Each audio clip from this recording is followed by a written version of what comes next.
Hey there friends, David Lightbringer here with a surprise, a Song of Ice and Fire hardcore theory video in the middle of hot dragon season. What's going on? Well, we've received a major dragon lore update here in the middle of hot dragon season, and so I had to make a video about it, because this sort of thing is, right up my alley. So, yes, Daenys the Dreamer claimed Balerion the Black Dread the day before Daenys had her dream of the Doom. What? Do dragon dreams, come from dragons or something? Is that a theory that people have? Yeah, that's me. I'm people. And lots of others are catching on too because it's a good idea. House of the Dragon really has dropped a lot of references to A Song of Ice and Fire deep lore already here in Season 2. A lot in Episode 1 and perhaps even more in the behind-the-scenes material that came out after Episode 1. I mean, I'm not even going to make a video about Helena's many scribblings, her many prophetic visions that apparently she has been scribbling on her walls that they showed us on the behind-the-scenes. They foresee everything from the blood and cheese murder to another future event on Hot Dragon that I won't spoil, to stuff in the current story timeline, like Daenerys hatching the dragons, King Robert, the Red Wedding, and so on. I totally would make a video about that, except for that Gray Area noticed these things first and already made a great video about it. She knocked it out of the park, so just go watch her video. But today we're here to talk about 2 pages of a House of the Dragon prop book, which refer to Daenys, Balerion, and the Doom. And yes, it tells us that Daenys the Dreamer claimed Balerion the Black Dread when Balerion was very young,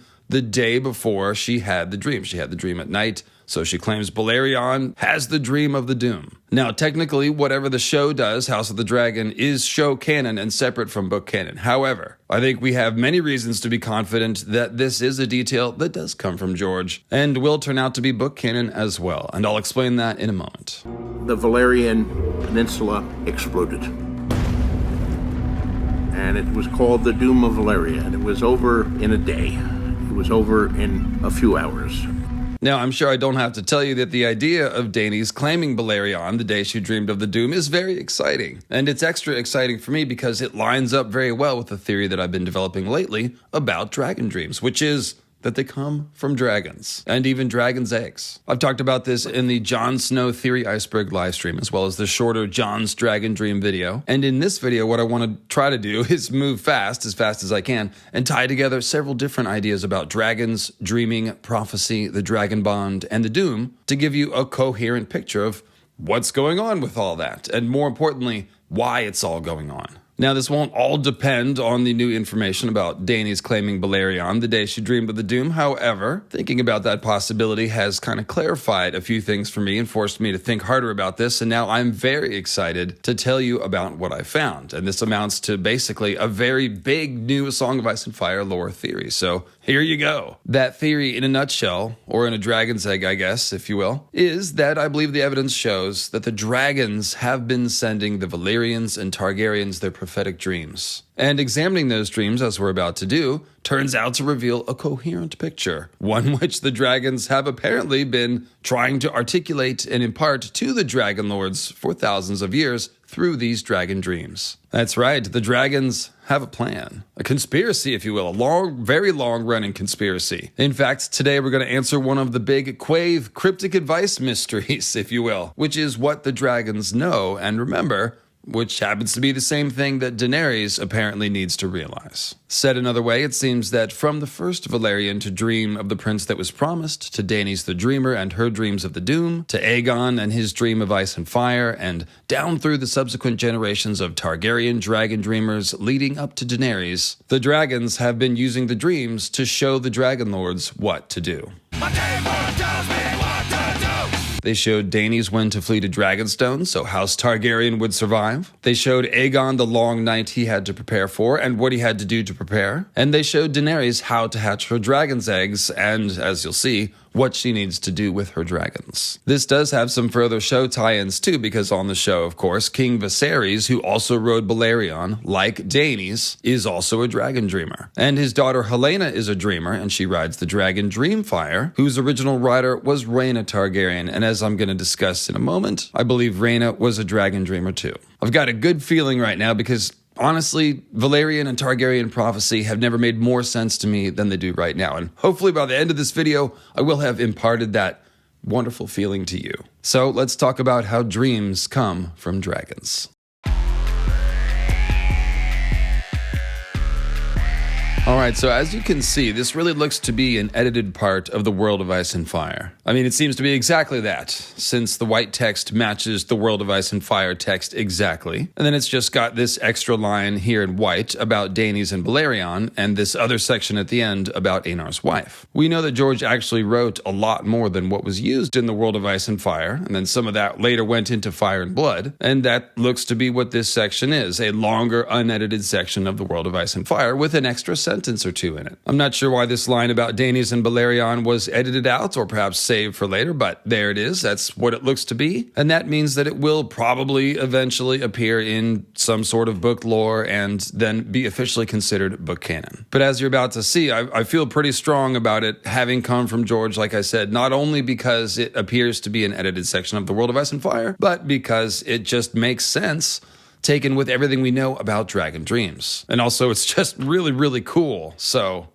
yeah, I mean, if it's Ryan's idea, George might as well run with it. But yeah, I do think it's George's idea. And it certainly does make sense that Balerion would be very young when leaving Valyria, because it's already pretty incredible that he was born in Valyria and then lived all the way to 94 AC. So now we can figure out exactly how old Balerion was when he died. He was horse-sized in 114 BC, which is about the same size that Drogon is when Daenerys first rides him in Daznak's pit, when Drogon was between 2 and 3 years old. So that means Balerion would have been born in 116 or 117 BC, and so would have been either 210 or 211 years old when he died in 94 AC. That's why he looks so old. Vhagar, Nana Vhagar, by the way, was born on Dragonstone in 52 BC, so 65 years after Balerion. And that's why Balerion was so much larger than Vhagar and Meraxes at the time of the conquest.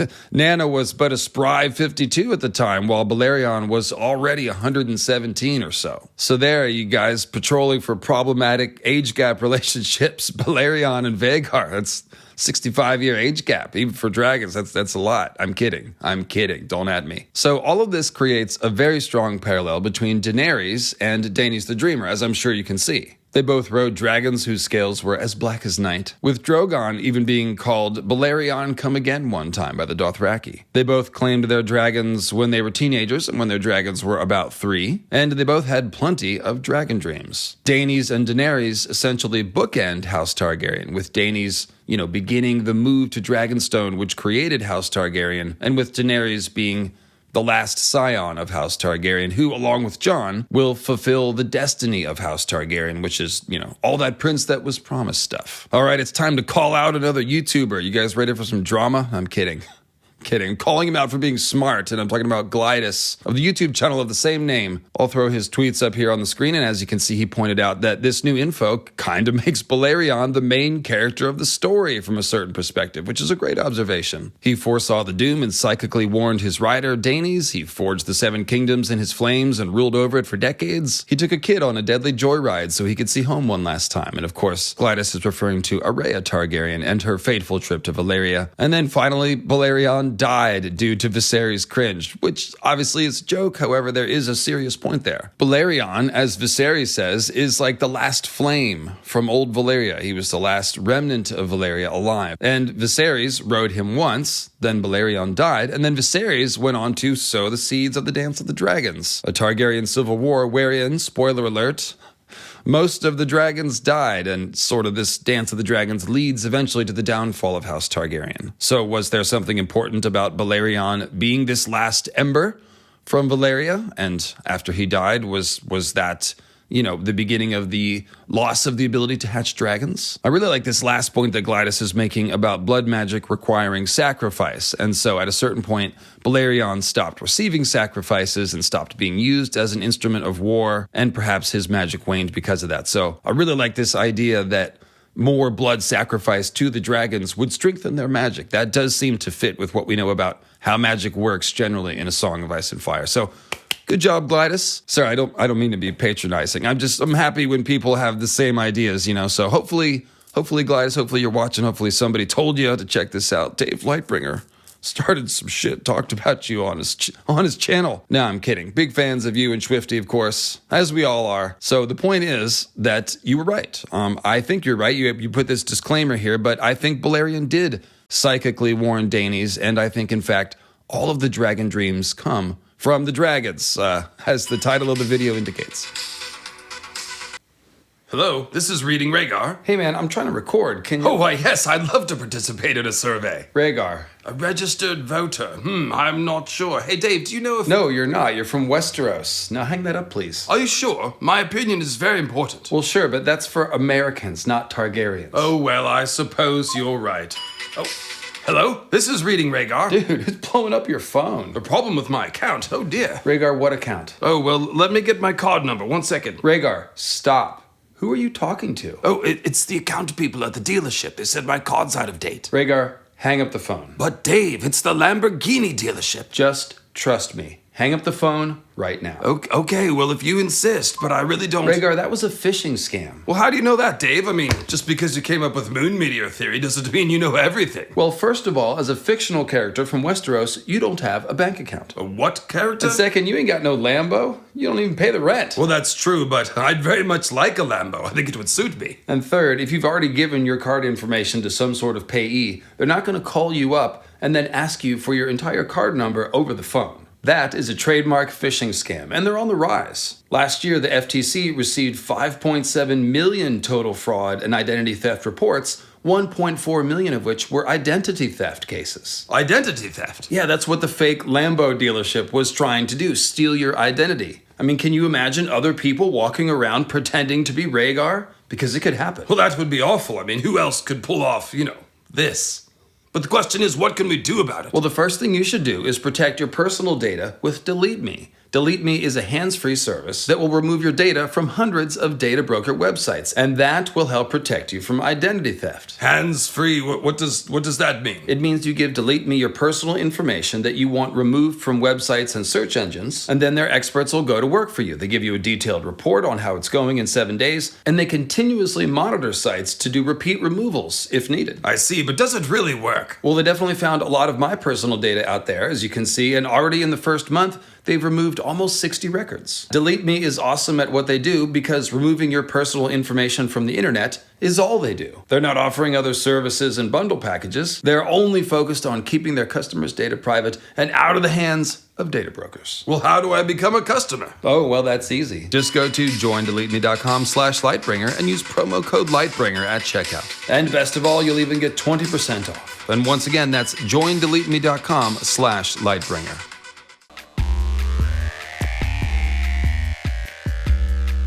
All right, so dragon dreams come from dragons. This is the most obvious, I think, with Daenys' dragon dreams, specifically 2 of the 3 that she has before hatching the dragon. She has 3 before hatching, 1 after hatching, and it's those first 2 that I believe depict Drogon communicating with Daenerys from inside his egg. I'll put them up on the screen here, and in this first one you can see it starts as a dream where Daeny is terrified of the abusive Viserys, who turns into a dragon at the end and strikes fear into Daenys' heart. Right away there are multiple clues about Daeny being pregnant. Thick and ungainly limbs, blood on her thighs, and that same ripping sound as what Daeny heard when she sprouts dragon wings in her 3rd dragon dream, right before hatching the eggs. In this 2nd dragon dream, which seems like a continuation of the first, the dragon is slick with Daenys' blood, which was on her thighs earlier, so this is pretty clear childbirth symbolism, and of course Daeny is the mother of dragons, and the dragons are her children, etc., etc., we all know this. The dragon bathes Daeny in dragon fire, which she embraces, and all her fears dissolve. And as you probably remember, she wakes with her strength and spirit renewed, and then begins to adjust to Dothraki culture, and begins taking power in her relationship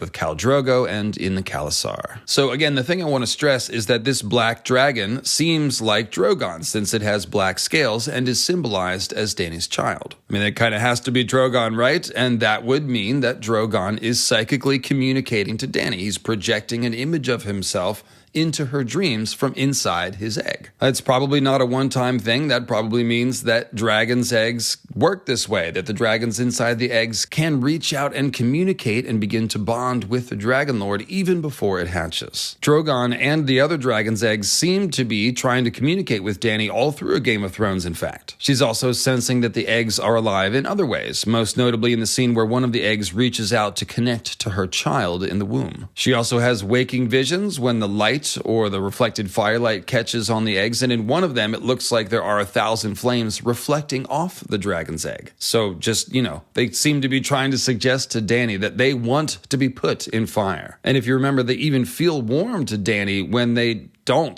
to Ser Jorah, which means that there's some sort of psychic sensing going on. It's not a real warmth that she's feeling, but a psychic warmth. And again, this is just more psychic or magical communication between the dragon's egg and Daenerys. So now the tradition of Rhaena placing the dragon's eggs in the cradles with the young Targaryens makes a ton of sense, right? And this is the thing I love about this theory the most. Rhaena was the older sister of King Jaehaerys and Queen Alysanne, and it was she who had the brilliant idea to start putting dragon's eggs in the cradles of the Targaryen children. Just as with Dany and Drogon, the dragon spirit inside the egg would reach out and start to bond with the child, and we know that's what's happening because it says that this method invariably worked, that the dragons who hatched from such eggs pretty much always bonded with the children whose cradles they were placed in. So yeah, now we know why that works. Makes perfect sense, right? So pretty much anytime there's a dragon dream, there's a dragon or a dragon's egg nearby, or at least could be. For example, in the third Duncan Egg book, The Mystery Knight, one of my favorite characters, John the Fiddler, aka Daemon Blackfyre II, dreams of a dragon's egg hatching into a dragon at White Walls Castle, where the tourney is held. And as you recall, there is in fact a dragon's egg at White Walls. Fiddlin' John Blackfyre thought he was going to hatch that egg and start the Second Blackfyre Rebellion right there at the castle. But Bloodraven explains afterwards that the hatching dragon in Fiddlin' John's dream was actually a symbolic reference to Egg throwing off his fake disguise and becoming a true Targaryen prince, which he sort of did by helping to expose this nascent Second Blackfyre Rebellion. Bloodraven explicitly names Fiddlin' John's dream as a dragon dream and then starts talking about how dragon-blooded people have had prophetic dreams going all the way back to Valyria. And again, there was a dragon's egg at White Walls, which was the central figure in Jon's dream. He dreamed of that egg hatching. So yeah, it would make a lot of sense if that dream was coming from that egg. Egg's brother Daeron the Drunkard, who drinks heavily because he has so many dragon dreams, well, he dreams specifically about the return of dragons since they've died out in that time. And it also seems possible that Egg was having dragon dreams of some kind before he did Summerhall, if you will. The bonfire gone wrong at Summerhall, where he tried to hatch 7 dragon's eggs with a lot of wildfire and possibly some blood sacrifice. And both Egg and Daeron and their brother Aerion Brightflame were all given dragon's eggs as children, just like Targaryens of days gone by. And of course, he had 7 of them to try to hatch at Summerhall. So yeah, any of those dragon dreams could have come from dragon's eggs as well. Poor Daeron didn't have to drink heavily. He just needed to, move to Essos and leave his dragon's egg in Westeros. That probably would have done it. Or maybe the Summer Isles. Maybe that's the best place to cleanse the vibes. Essos is closer to Valyria, so I don't know. In my opinion, it's likely that the Targaryens had dragon's eggs pretty much until the very end, I think, although we don't know for sure. And there may even be some hidden on Dragonstone somewhere for Dany to find. Because, dragons have been roosting all over the Dragonmont for 200 years before the Doom, 100 years before Aenar came there, and then ever since. So it's like 500 years total. No, 600 years total. Point is, yeah, there could be dragon's eggs anywhere. There's a lot of nooks and crannies, and the caves are said to go way down into the deep places of the earth. So yeah, look out for that. Look out for Dany finding one there. But yes, point is, all the dragon dreams of post-dragon Targaryens, essentially all the way up to Rhaegar, could still be coming from dragon's eggs. We just don't have any information, but I suspect that they're around somewhere. Now, circling back to Rhaena Targaryen, it's notable that she is the first rider of Dreamfire. Bonding with her when she and Dreamfire were both very young, and thus it was probably Rhaena who would have named Dreamfire. I've always taken that to be a clue about Rhaena herself being a dragon dreamer, and it seems like no coincidence that it was she who had the, again, brilliant idea to start putting dragon's eggs in the cradles of the young Targaryens. How did she get that idea? Did she have a dragon dream about it by chance? Just saying, most of the dragon dreams are sort of telling the Targaryens what to do and giving them ideas. Specifically with Dany's dreams, they're telling her how to hatch the eggs. So if the dragons in the eggs are telling Rhaena how to better create a bonding process, well, that would make perfect sense. We also can't help but notice that the show version of Helena, Dreamfire's second writer, is also a dreamer, of course. And though we have no way of knowing if the book character was also a dreamer, because the Maesters don't really know about or record those types of things, we should remember that Ryan Condal is writing House of the Dragon in very close consultation with George, and probably didn't pull such a major idea just, out of his pocket, let's say. We also noticed that King Viserys had at least one prophetic dream on the show, and he, of course, rode Balerion, the same dragon that Aegon the Dreamer and Daenys the Dreamer both rode. So it could be that some dragons have stronger dreaming or psychic ability, and maybe that's why they appear to be showing us a pattern of multiple dragon dreamers riding the same dragon. As for Daenerys' famous trident dream that she has in A Storm of Swords right before burning the slave masters and freeing the Unsullied, well, you can see it on the screen here, and it's basically a mix of Rhaegar's Battle of the Trident and the idea of Dany burning the others with dragonfire. What I noticed is that after she wakes, Quaithe is astral projecting into the ship's cabin, and she says, "Even dragons must sleep." You do have to sleep to dream, of course, and the dragons are in fact asleep with Daenerys when she has her dream. And yes, Quaithe is definitely messing with that dream, but it could be that dragon dreams are easier for her to implant herself in using a glass candle. It could be that there's some sort of harmonization there. But yeah, the dragons are sleeping at the time, and Quaithe's line is kind of interesting. Even dragons must sleep. That's why you can't run your grow lights 24 hours a day. Even plants gotta sleep. So finally, Jon's dragon dream. I made a video about this, and we don't have time to get into it, so let's just get into it really quick. And the long and short of it is that Jon has this recurring crypts dream, right? He's going further and further down in the Winterfell crypts, and he's afraid of something which isn't the Kings of Winter, but he feels compelled to keep going down and try to finish the stream, but he never can, so we don't know what's down there. Well, my theory is that what's down there is a dragon's egg, and that this recurring dream will be revealed to be a dragon dream. So whenever Jon is able to finish the dream, probably while he's dead and chilling inside of Ghost, he will meet a dragon at the end, a spirit dragon, much like Dany's early dream of Drogon. Maybe it'll bathe Jon in fire, and the long and short of it is that this will be part of how Jon realizes that he is a Targaryen and that he has a destiny, an Azor high prince that was promised like destiny. It might sound far-fetched at first that Jon's recurring dream is a dragon dream, but a lot of people ask the question, why doesn't Jon have dragon dreams if he's a Targaryen? The obvious answer being because George doesn't want to reveal it yet. But yeah, that would be a clever way to do it, to say that this dream that he has is a dragon dream. He just hasn't finished it yet. And then there's a really cool parallel with Jon the Fiddler, because Jon the Fiddler's dragon dream, Jon Snow, Jon the Fiddler, both Targaryens in disguise with the name Jon. Jon the Fiddler's dream is about Egg throwing off his disguise and announcing that he's a Targaryen. And Jon's dream might be about telling him that he's a Targaryen so that he can reveal to the world who he really is. So yeah, check out the video. It's a good one.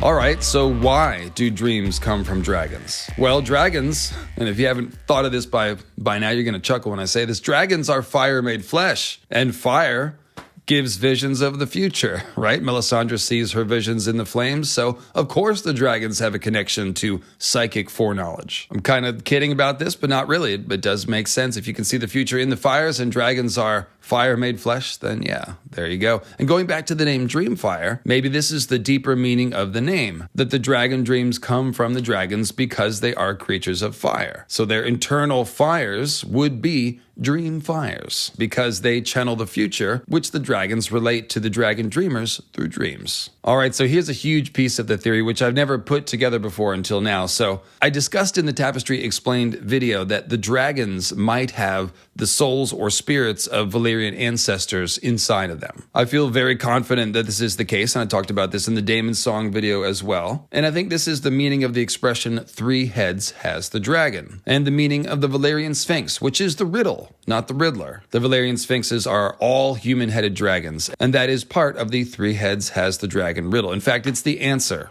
to the riddle. So Daemon's song talks about the blood magic that created the dragon bond and about how the three heads of the dragon fly together as one. And most importantly, he sings about two heads singing to a third head. So we know we're talking about the three heads has the dragon thing, and you can see, like I said, it seems to be about the dragon bond. And of course, Daemon and Vermithor are the two heads singing in the scene. So where's that third head that they are singing to, which is also somehow a part of the dragon bond? The Valyrian Sphinx, again, gives the answer to the riddle. The third head is the human spirit inside the dragon. It makes sense that Daemon would be trying to sing to that head, to rouse it, to wake it, because his objective is to prepare Vermithor, presumably, for bonding with a new rider. That's something he was talking about at the end of last season. So my theory about this is that in order to create the dragon bond, a Valyrian ancestor is first sacrificed in a blood magic ritual to the dragon. And I think that's what we're seeing here in the second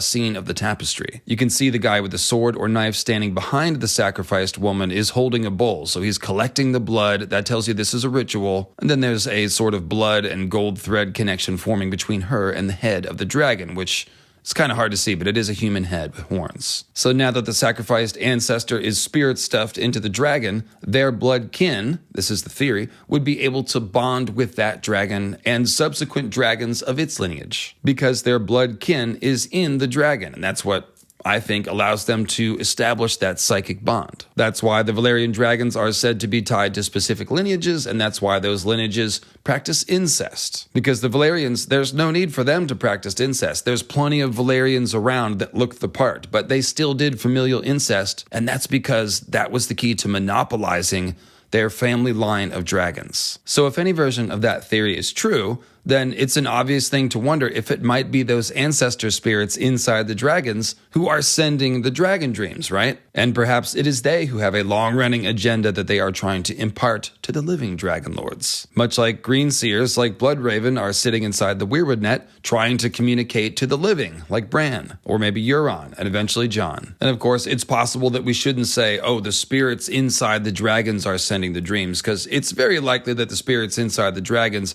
are merging and mingling with the dragon spirits. Just as the green seers eventually start to merge with the tree hive mind, we can see it's already like pulling Bloodraven into it, right? And also just as skin changers begin to merge with the spirits of their animals once they die and begin second life. In fact, this whole idea of the dragons supporting some sort of psychic network which can act as the repository for souls or spirits obviously makes a very nice parallel to the Weirwood net and to the direwolf net. And by direwolf net, probably never heard that term, I'm referring to the easy-to-miss fact that the direwolves can indeed psychically communicate with one another over long distances. And it seems like the skin changers attached to those wolves can use that psychic communication as well, and it doesn't appear to be connected to the Weirwood net, so I call that direwolf net. These are magical animals that support some sort of psychic network. So the Draco net, if you will, let me know if you've got a better term, would be kind of like a blending of the two, the green seer net and the direwolf net, since it would store old ancestor spirits who like to communicate with the living, just like the Weirwood net, but is built on a framework of magical animals with psychic abilities, just like direwolf net. As many of you will know, in classic mythology, of course, dragons are not always associated with death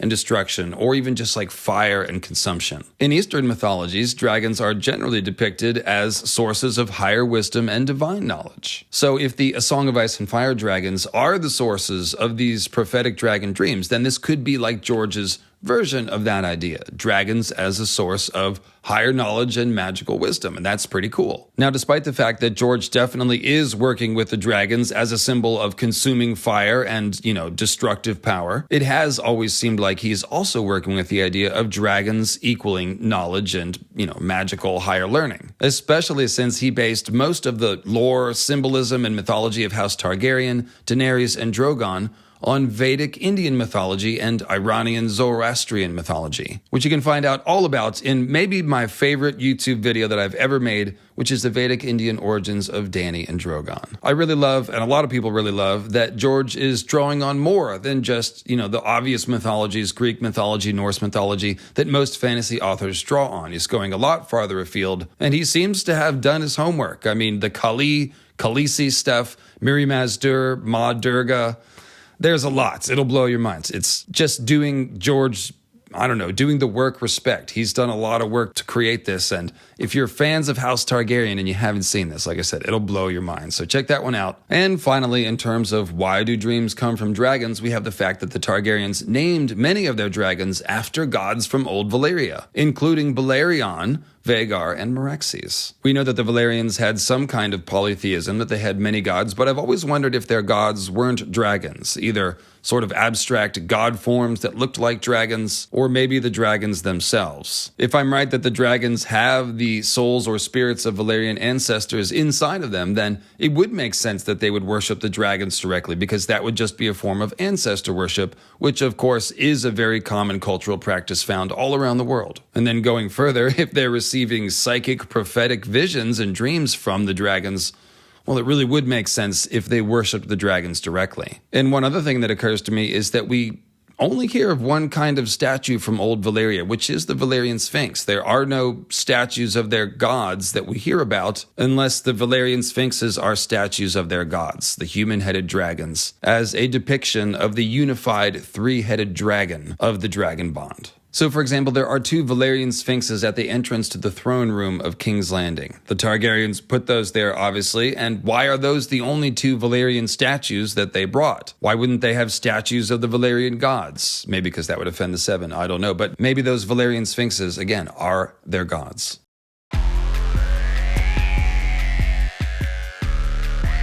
All right, so let's talk about what the dragons are telling Daenerys. I'll put that second dragon dream back up on the screen, and on the most basic level, what Drogon is telling Dany is not to be afraid, and he's also giving her the strength to carry on and overcome. Carry on, my wayward dragon. Sorry, it's old guy music, look it up. This is the beginning of Daenerys learning how to draw strength from her draconic identity, and it's Drogon who is showing her how to do it. More importantly, Drogon is showing Daenerys how to hatch his egg so he can be born, right? Walk into the fire, embrace the fire, bathe yourself in fire, and us too, to be reborn. We see Dany sort of sniffing at this idea throughout a Game of Thrones. She puts the eggs in the brazier, and then later when she puts the eggs in the bigger bonfire in Drogo's pyre, she thinks, the fire wasn't hot enough earlier. And I'd also add that there wasn't enough blood magic, but she figures that out too. In other words, it's a growing realization that she has that comes from her dragon dreams. And like I said, some of those waking visions. Now, in the Trident dream, it's very similar in that on one hand, she's receiving strength and encouragement for what she has to do the next day, because again, she has this dream the night before launching her gambit at Astapor to set off an unsullied slave rebellion, #hero. And on the other hand, she's receiving instruction about the greater purpose of her and her dragons. Specifically, the dream is showing Dany that the dragons are meant to burn the others. And as I explained in the Born to Burn the Others video, which is all about that very topic, Dany's burning of the slave masters to free slaves actually foreshadows, in my opinion, her burning others to free the whites. Since the souls of the whites are very much enslaved to the others and are very much in need of release. It seems like fire does release the ice whites from soul bondage. And on the show, burning the others is another way to free the whites from spiritual enslavement. So apparently the dragons know this and are trying to tell Daenerys. So that brings us to the Quaithe mystery that I talked about at the beginning. The mystery of just what she means when she says, "Remember who you are, Daenerys. The dragons know. Do you?" And this is in Dany's last chapter, of course, of A Dance with Dragons, the most misunderstood chapter in A Song of Ice and Fire, as I like to call it. Because contrary to what the Mad Queen Dany truthers will tell you about this chapter, sorry, but the Queen's got to get that QW in there. This "remember who you are, Daenerys" message is very clearly not an admonishment to be more like Maegor the Cruel. That doesn't really make sense as being the deep truth that the dragons know and which Dany must remember, as opposed to the idea that the dragons know that their true purpose is to protect all of humanity during the long night to come. And that, I'm pretty sure, is what Quaithe is always talking about to Dany with her cryptic riddles. She says to go north, you must go south, and to touch the light, you must pass beneath the shadow. So Quaithe wants Dany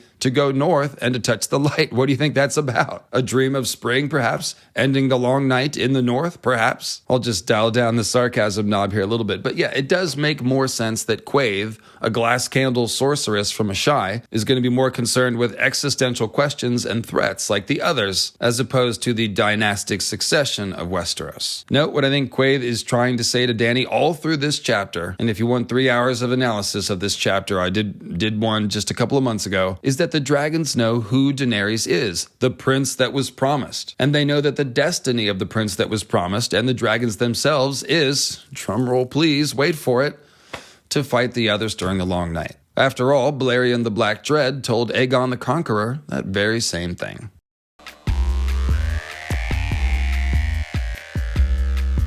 Alright, so Aegon's dream, which might have come from Balerion. What's it all about? The Long Night, unifying Westeros to prepare for the Long Night. The prince that was promised being born of House Targaryen, and the Targaryens riding their dragons into the fight against the others. So again, I say that this is what the dragons know and remember, and what Dany needs to realize before the end of the story, right? Makes sense, right? I'm not that crazy here, am I? She needs to understand her role in the upcoming long night, and so does Jon, which is why I think he's having a dragon dream too. Now, Aegon's dream, it's very important to realize, was not the first thing or dream to reference the prince that was promised, which is a far, far older prophecy dating back thousands of years to either Valyria or even to Ashai. Both Maester Aemon and Melisandre speak of the prince that was promised and Azor Ahai reborn interchangeably, and both believe that the entire point is that this hero is supposed to use dragons to fight the long night. I think the evidence is very strong that the original Azor Ahai was a dragon lord from a pre-long night, pre-Valyrian dragon lord civilization based in Ashai. Hashtag Great Empire of the Dawn, dragon lords of ancient Ashai. So these original dreams of the prince that was promised all those thousands of years ago could have and likely did come from dragons as well. The dragons may have been talking about this stuff for thousands of years, in other words, and that makes sense if this is their ultimate purpose. Now, after House Targaryen's dragons die out, the dragon dreams, such as those of Egg's day, begin to be about the return of dragons. That's what his brother Daeron dreams of, and probably what Egg dreamed of before Summerhall, and quite possibly Aemon as well, Maester Aemon, because he can still see dragons in his dreams as he is dying. Now, interestingly, Egg mentions that his uncle, King Aerys I, found some sort of prophecy about the return of dragons. So we have to ask, is this a prophecy from Old Valyria about the return of dragons that came even before they died out? Or was this perhaps a prophecy from a post-dragon Targaryen who lived before Egg, which could be Helaena? After all, Helaena dreams about Daenerys in the pyre, hatching dragons, returning dragons to the world, and that is before the dragons go extinct. And in fact, this could be one of Helena's prophecies that got written down and then later discovered by King Aerys I. In any case, it does make sense that this is what the dragons would be trying to tell the Targaryens about, right? How to bring them back.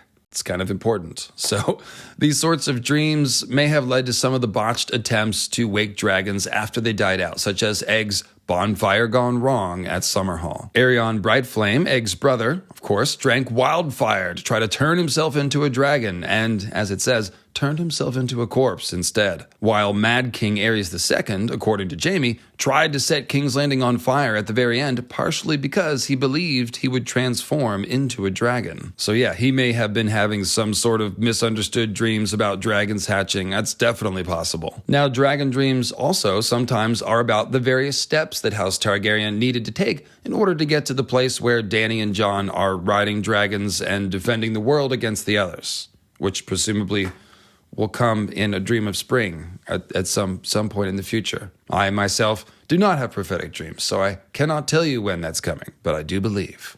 Don't stop believing it. Don't make me sing. In fact, from now on, every time I see a negative comment about George finishing books, I'm going to sing Journey one more time, so don't mess around. So yeah, the steps that House Targaryen needed to take to get to where they are today, if you will, such as flee Valyria to Dragonstone, conquer Westeros, unify Westeros, get the dragons back, create the prince that was promised. Whatever Bloodraven did, that's right, Bloodraven. Many people think that Bloodraven is responsible for pruning different parts of the family tree of House Targaryen and House Blackfyre in order to get his preferred bloodline on the throne. So if he was getting that idea from dragon dreams, It could be the dragons or the dragon spirits who are actually directing that conspiracy. So there you go. There's a new spin on an old favorite for you. And then if I'm right about Jon's recurring dream being a dragon dream, once again, the dragons are trying to prepare the Targaryens for the long night by revealing to Jon his true identity. So as you can see, there does seem to be a coherent plan and strategy behind all the various messages that the dragon dreams are sending to the dragon lords.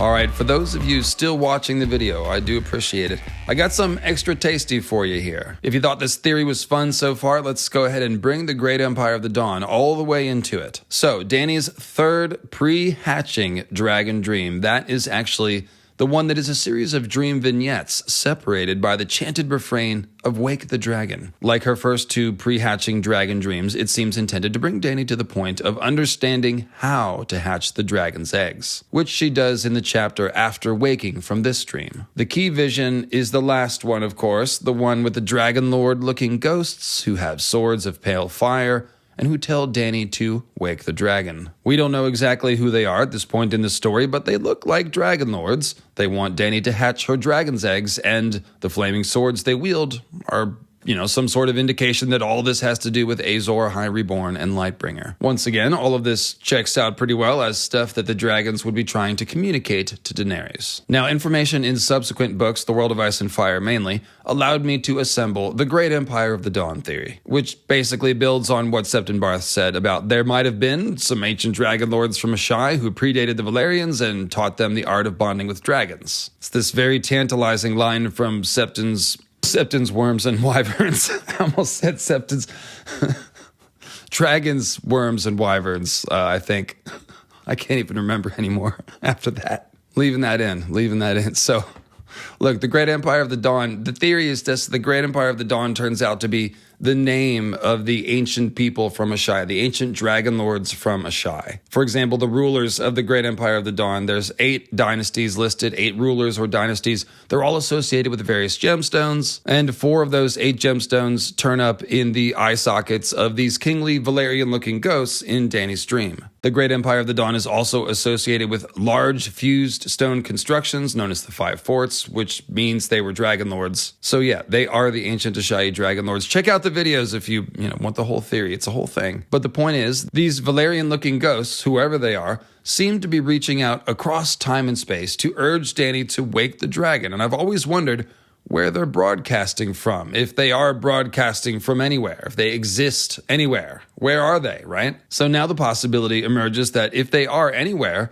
they might be tied to this psychic network of the dragons, the Draconet. My theory about the ancestor spirits being stuffed inside the dragons says that these spirits are, in some sense, passed down to the subsequent dragons of that lineage. That's how it works. And again, I'll bring up that passage where the Dothraki call Drogon Balerion come again as maybe being a hint about some sort of spirit reincarnation or spirit joining, spirit network. I'm not sure how to say it. And in fact, there could be a spirit link between all the Targaryen dragons. And maybe that's why they seem to be able to sense each other coming before they can see or hear them, as they do seem to be able to do in Fire and Blood. So it could even be that Draconet, if you will, is more like the Weirwood Net, an ethereal plane which is just sort of tapped into by the psychic dragons, and one which can host a shared consciousness hive mind thing made up of the commingled spirits of the dragons and the dragon lords. However it works, if the dragon dreams are coming from the dragons, then even this insane multi-part Wake the Dragon dream is coming from Drogon, including the vision of the gemstone Emperor ghosts. So are they just something that Drogon's dragon spirit remembers through his psychic link to older dragons? Or do these Great Empire of the Dawn ghosts actually exist somewhere inside of this theoretical draconic psychic network that is supported by all of the Targaryen dragons? Said another way, are they able to communicate to Daenerys through Drogon because there is an unbroken line of dragon lineage all the way back to the dragons of Azor High and Asshai in the Great Empire of the Dawn? It's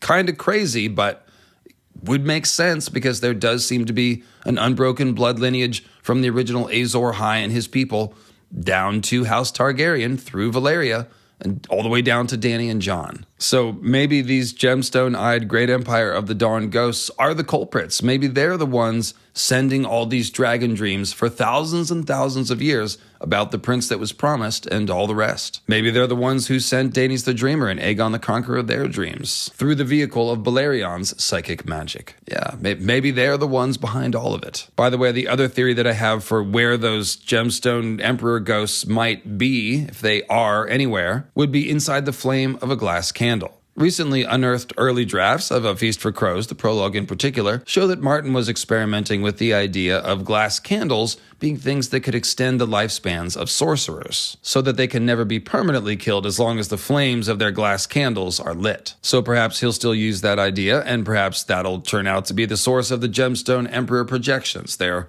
tied to glass candles in a shy or something like that. Now, it's interesting to note the difference in the different kinds of flame vision. So dragon dreams and flame visions, such as Melisandre has, give you glimpses of the future, but in the shapes of shadows and symbols, and they're hard to interpret. While glass candles, on the other hand, are not known to see the future, but they do enable a very stable kind of real-time communication, almost like walkie-talkies. So it kind of seems like maybe their unwavering, unflickering flame represents like a stabilized kind of fire vision. I don't know. But what it boils down to is that the dragon dreams and the flame visions present mysteries, while the candles present means of finding answers. And the Valerians had both. And soon, as I outlined in the video Glass Candle Sorceress, I believe that Dany will also have both, because I think it seems obvious that Marwyn the Mage, who has access to multiple glass candles and who knows that the new long night is approaching, is bringing one of those glass candles with him to Slaver's Bay so that he can,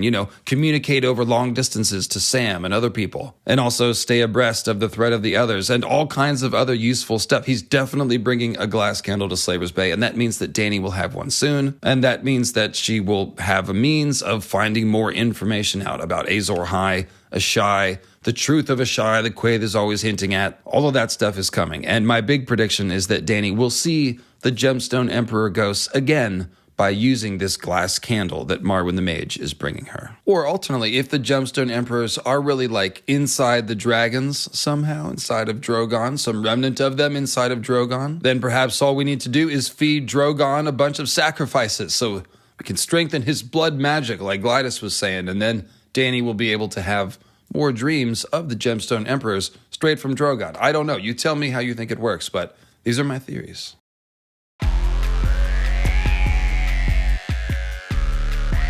Speaking of my theories, there's one more big one that I have that this Daenys the Dreamer and Balerion stuff touches on, and that is my theory about the Doom itself, that the Doom was an inside job and an abolition as well. This is a really fun theory if you've never heard of it before, and you can check out the longer theory in the video of the same name. The Doom was an inside job and the Doom was an abolition. 2 videos. Sorry. But I think I can give you a pretty good short version of it right now. And it goes a little something like this. First of all, we can be reasonably confident that the Faceless Men were involved. They claimed that straight out to Arya in private, where no one else can hear, and there's really no reason to lie. And of course, the Faceless Men began as a kind of death cult among the slaves cruelly set to mine the 14 flames of Valyria. Which is why Arya, when hearing about the founding of the Faceless Men, says something to the effect of, "Y'all killed them Valerians, right?" And then he's like, "Yeah, you bet your ass we did, but that's a story for another day." Then the Maesters, when discussing the possible causes of the Doom, bring up the idea of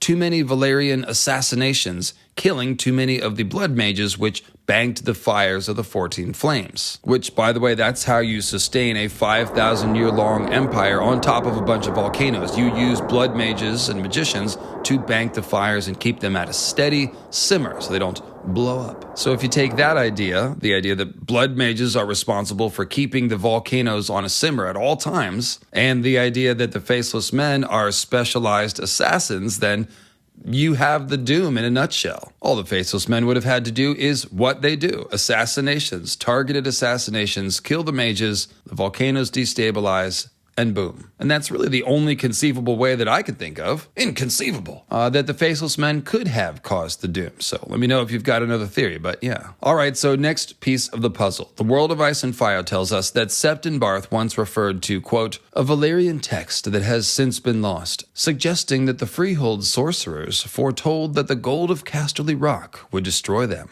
It's actually not too hard to figure out how that might have come true, because Dragonstone was again founded 200 years before the Doom, after which time we are told that Valyrian steel began to trickle into the Seven Kingdoms more quickly than before. So when Aenar moved to Dragonstone 12 years before the Doom, he would have taken over this trade. And it was in the century before the Doom that the Lannisters bought their family Valyrian sword, since lost, called Bright Roar. It says that the weight of the gold they paid for it would have been enough to raise an army. So, an army of faceless men, perhaps? And Martin also has Peter Baelish refer to the price of hiring a faceless man as being twice the price of hiring an army of common sellswords. We don't know exactly when Bright Roar was sold, just in the century before the Doom, but I'm guessing it was in those 12 years when Aenar was there, slanging Valyrian steel to the Seven Kingdoms. And if Aenar used that gold of Casterly Rock to pay the faceless men to help him pull off the Doom, then presto, there you go. The prophecy came true, and the gold of Casterly Rock did indeed destroy the Valyrians. Once again, I'll say that I can't conceive of another way for that to come true, but let me know if you think of something else. And that's one reason why, I think, the Doom was an inside job is such a compelling theory. It ties together all the clues we have about the Doom, from the Faceless Men to Aenar to the gold of Casterly Rock. And the bit about maybe the assassins of the mages were hired by other Valyrians, well, I think that's a clue that it was in fact Aenar Targaryen, who himself hired the Faceless Men. And by the way, the basic idea of Aenar having been involved with the Faceless Men to pull off the Doom is actually older than me. That's not my idea, and that's how you know it's a good one. It's occurred to a lot of people a long time ago. But I did my version of it and, collected evidence in my own fashion. And I also talked about why Aenar might have done such a thing, which, as I mentioned, is because he might have been the inevitable Valyrian abolitionist who saw that there really was no other way to prevent another 5,000 years of Valyrian genocide and horrible blood magic experiments. I definitely think that George Martin is taking inspiration from one of his favorite authors and series, Michael Moorcock's Elric of Melniboné, because the Melnibonéans were a dragon lord civilization that is very obviously the inspiration for the Valyrians, and like the Valyrians, they were very corrupt. So Elric, who is a Melnibonéan, ends up passing judgment on his own civilization and helping to engineer their downfall. So if Aenar did that, it's very Elric-like. So a big part of this theory is the fact that Aenar seems to have left behind pretty much all the icky stuff from Valyria. He didn't make any more Valyrian steel, which requires human sacrifice. He didn't take or use any of the Dragonbinder horns, which similarly require human sacrifice. And he certainly wasn't performing Gogossos-like human-animal hybrid blood experiments on Dragonstone. Now, it does say that Aenar took his slaves with him to Dragonstone when he left Valyria. But since slavery has always been illegal in Westeros, and since we never hear of slavery on Dragonstone, it seems obvious to me that these types of household slaves, tutors, and servants and such probably just became the small folk of Dragonstone. Aenar certainly doesn't go into the Riverlands and capture innocent people and then force them to work his mines on Dragonstone, which is what the Valyrians would have done. Now, all that said, Daenys the Dreamer's dream does seem to be a real prophecy and not just a cover story for the plotting of Aenar and the Faceless Men. So what I've started wondering lately to sort of harmonize those two ideas, for which there are both good lines of evidence, the idea that the dream was real and also that Aenar did pull off the Doom and not just, run from it. What I've started wondering is if perhaps the dream of the Doom that Daenys had ended up being more of an instruction manual. Because again, most of the dragon dreams are instructing the dragon lords on what to do. My game tells me what to do. So maybe that instruction was just flee before the disaster comes. My game tells me where to go. But maybe it was, this is what you need to make happen. Maybe Aenar had been working in the Valyrian Senate for reform for years with little success. And maybe that's why his family lost power and his wife got bummed, as you can see in this other passage from the book from House of the Dragon. His wife blamed him for their lost status and, got pretty bummed out about it. So maybe that's because he was against the worst aspects of Valyrian society. And maybe that's why he was quick to follow up on Daenys' dream and move to Dragonstone. And then maybe over time, he and Daenys came to realize, oh, this is what we have to do. After all, Daenerys had her trident dragon dream before performing a fiery act of abolition, just like Aenar pulling off the Doom. It's potentially a strong parallel. The dragons really did give her the vote of confidence to do what she needed to do, although it was her that put it together, that she needed to use the dragons to upend the entire unsullied slave master economy. So perhaps it was the same for Aenar and Daenys. So why would Balerion give Daenys these type of instructions? Why would the dragons want to bring about the Doom? Well, the Doom was awful, of course, for the Valerians, but probably needed to happen to create House Targaryen as it exists. If the Valerians had survived, history simply would have been much different, and House Targaryen probably never would have been established as rulers of Westeros. And according to the Maesters, the Valerians were in fact actually preparing to conquer Westeros when they established their outposts on Dragonstone, Driftmark, and Claw Isle. And a Valerian conquest of Westeros would have looked a lot different. If the long-running goal of the dragons or the spirits inside them is the prince that was promised at the Long Night agenda, then it's actually not hard to see why the Dragonlord culture as a whole may have needed to pass through the purifying fire of the Doom to emerge as the slightly less fucking horrible entity that is House Targaryen compared to Old Valyria. I mean, right? In order to save the world, right? You know, little improvement on the moral scale. Because, I mean, after all, we need people, Dragonlords, who are willing to put their own needs second to a higher purpose, and that's not really what the Valerians were known for. And finally, the other reason why I believe the Doom was an inside job and an abolition is because the ultimate destiny of the dragons and the prince that was promised that they love to talk about is abolition. It's liberation of the Ice Whites from the spiritual and magical bondage of the others, as well as the protection of all the living people of the world. That too. Abolition is where this is going, and abolition is also the fire that forged the character of Daenerys over in Slaver's Bay. So it would really just make sense to me if House Targaryen of Dragonstone was established in an act of abolition, one dreamed up by Balerion the Black Dread and imparted to Daenys the Dreamer.